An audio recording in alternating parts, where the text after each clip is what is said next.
2NURFM News for our sponsor, Pickett's Pharmacy, with flu vaccines available now. It's 8:30. Good morning. I'm Ian Crouch with Hunter News. A 16-year-old girl is due to face the Children's Court this week after an out-of-control party at Raymond Terrace erupted into a drunken brawl. Police say bottles were thrown during the incident on Saturday night, with one teen receiving treatment after being hit in the head. The girl has been charged with assault and a fray. The Health Services Union is calling for an urgent summit to address violence towards paramedics after another serious incident in the Hunter. A 37-year-old man is accused of trying to stab a paramedic as the officer was attempting to medically examine him at a home in John Parade Lemon Tree Passage on Saturday night. Health Services Union Secretary Gerard Hayes says it's the fourth incident in less than 2 months. This is becoming more regular, consistently, whether it's alcohol-related, illicit drug-related, mental health or generalised social pressures. But the fact of the matter is we need to be able to intervene. We need the government to be able to exercise a summit to be able to address this matter before someone does get killed. Maitland MP Jenny Aitchison has spoken out for the first time about her own harrowing experience of sexual assault.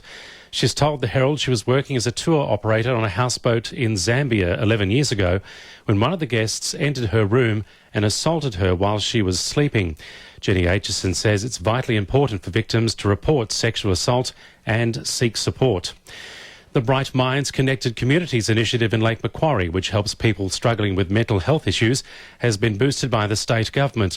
The program has received $280,000 as part of a record $1.8 billion annual investment into suicide prevention. Lake Macquarie MP Greg Piper says the funding is very important. It's something that we have to keep focusing on. It's a very, very tough area to work in, but it's even worse for those people who are going through this, the people who are actually depressed. They feel that there's no other options available to them, but also to their friends and family. So I say this sort of investment from the state government is greatly welcome. If you or anyone you know needs support, call Lifeline on 13 11 14. A new report shows road crashes are costing the Hunter's economy more than $500 million a year. The NRMA says while the number of fatal crashes is falling, more people are being treated for serious injuries in the region's hospitals. A new testing initiative under Hunter New England Health is looking to improve the screening rate for HIV by allowing people to test themselves at home. Using the dried blood spot testing method, people can order a test kit online, prick their finger and send the blood to a clinic in Sydney, all without leaving the privacy of their own homes. Clinical Director of Sexual Health Nathan Ryder says an early diagnosis can help save lives. The main benefit we see is that increased accessibility, which really comes down to the importance of HIV testing. A lot of people don't know that with HIV today, to diagnose it early and start treatment early, you would expect to live a long and healthy lifespan. If you delay and you put off having that test until you get sick, then people don't tend to do so well. And unfortunately, people do still die today in Australia from undiagnosed HIV. Sport for our sponsor, PRD Nationwide, East Maitland. The Newcastle Knights' future heroes produced a comeback reminiscent of the 1997 grand final win when the Harold Matthews side came from 2016 down to beat Manly on Saturday. Coach Mark Morrissey says they have the core of a future NRL team if they can keep the side together.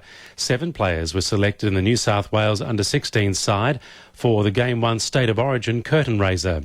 Meanwhile, a slew of errors gifted Central a 28-22 win over Maitland in Newcastle Rugby League on Saturday.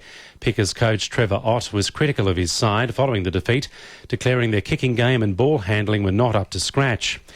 Merriweather Olympic swimmer Thomas Fraser-Holmes is facing a 2-year ban from the sport after missing a third drug test in 12 months. Fraser-Holmes says he was out for dinner with his mum when the test was supposed to have taken place and is guilty of a human error. And Edgeworth have pulled their way into the NPL top 4 with a hard-fought 2-1 win over Western yesterday. A Dylan Holtz double was enough to secure victory for the Eagles. Western, on the other hand, now sit 9th with 4 points from 8 games.